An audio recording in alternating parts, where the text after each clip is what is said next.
Hello bachcho, let's see the question first. A gas is ionized in the immediate vicinity of the surface of plane electrodes 1 as shown into the figure. So आप figure में देख सकते हैं कि जो plate 1 पर है उस पर इमीडिएटली, ठीक है ना, जो गैस है वो आयोनाइज्ड हो रही है और यहाँ पर ये सेपरेटेड है from electrode 2 bye the distance of L, ठीक है। An alternating voltage varying with the time t as V equals to V naught sin omega t is applied to the electrodes. यहाँ पर आप देख सकते हैं V जो वोल्टेज अप्लाई किया गया है वो V naught sin omega t alternating voltage है. On decreasing the frequency omega, it was observed that the galvanometer G indicates a current only at omega less than 2 omega naught.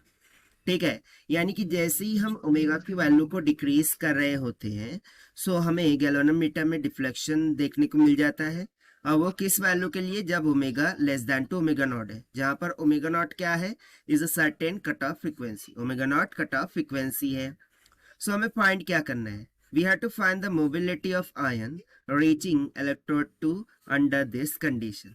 ये जो electrode जो कि basically plate 1 पर ionise हुए वो यहाँ से प्लेट 2 पर पहुंच रहे होंगे। प्लेट 2 पर पहुंचने के बाद, ठीक है ना, उनकी जो मोबिलिटी होंगी वो क्या होंगी, वो अकॉर्डिंग टू क्वेश्चन हमें फाइंड आउट करना है। तो चलिए स्टार्ट करते हैं सॉल्यूशन से। But before of its let's talk about the key concept which we are going to use here for this question. यदि मैं यहाँ पर बात करूँ मोबिलिटी की डेफिनेशन की, उसको हम डिनोट करते हैं म्यू से, and this is equals to the drift velocity by electric field के इक्वल होता है, राइट। इसी कंसेप्चुअल फॉर्मूले का हम यहाँ पर यूज करना है। by using this formula I can write कि drift velocity of electron this will be equals to mu into E होगा ना। इलेक्ट्रिक फील्ड का फॉर्मूला हम जानते हैं, this is equals to potential divided by the distance. यहाँ पर distance plate के बिटवीन में कितना है? L। ये सिंपली हो जाएगा V बाय L के इक्वल।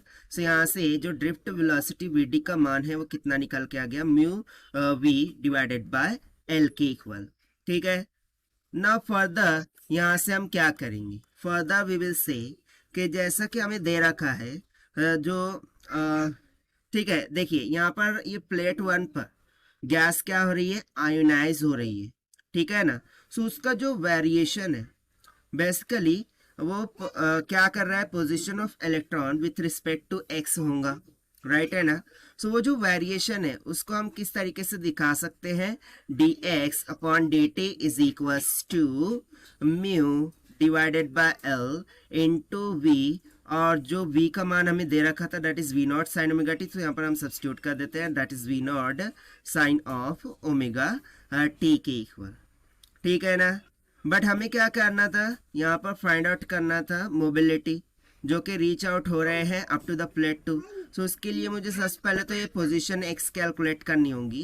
वो हम कैसे करेंगे? हम लिख देंगे कि dx is equals to mu divided by L into v naught into sine of omega t dt हो जाएगा।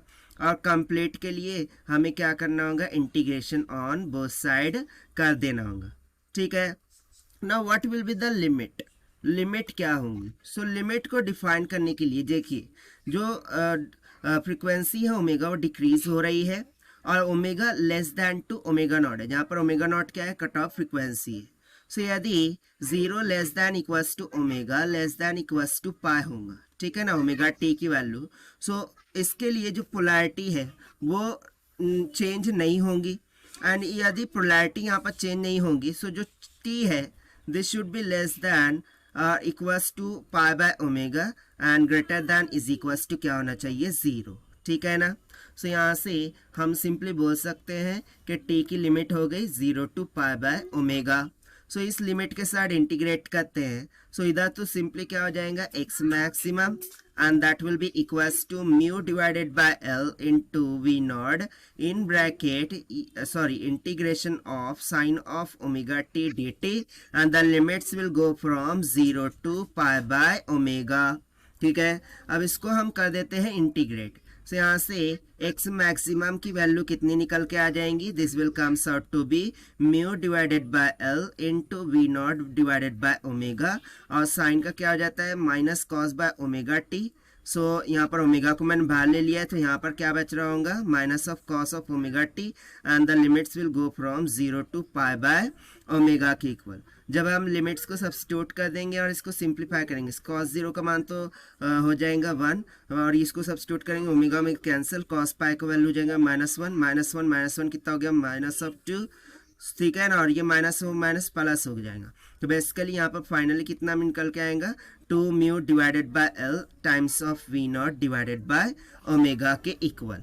अब फर्दर हमें क्या करना था, हमें तो फाइंड करना था मोबिलिटी, ठीक है ना। सो देखिए at omega is equals to omega naught, हमें क्या मिल रहा है कि जो एक्स मैक्सिमम है वो ऑब्वियस सी बात है किसके इक्वल होगा, एल के इक्वल। क्यों ऐसा बोल रहा हूँ, क्योंकि देखिए जो भी आयोनाइज चार्ज है वो कहाँ पर रीच कर रहे हैं, प्लेट 2 पर रीच कर रहे हैं, और ये कब पॉसिबल होगा, जब एक्स मैक्सिमम हो जाए, और देखिए इन दोनों के बिटवीन में दूरी कितनी है, एल के बराबर। सो एक्स मैक्सिमम पर वो 2 पर रीच कर रहे हैं, यानी कि एक्स मैक्सिमम हो गया इक्वल्स टू एल के।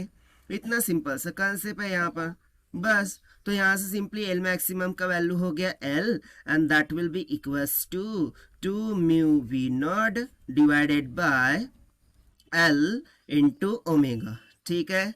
इतना कंसेप्ट क्लियर हो गया। मुझे फाइंड करना था मोबिलिटी, से यहाँ से mobility mu will be equals to कितने आ जाएंगी, this will be equals to omega into l l का square divided by 2 times of v not की, और यही हो जाएगा हमारा आंसर जो कि हमने फाइंड आउट किया है by using the conceptual formula of mobility. So this is the required solution. I hope you understood well. Best of luck. Thank you.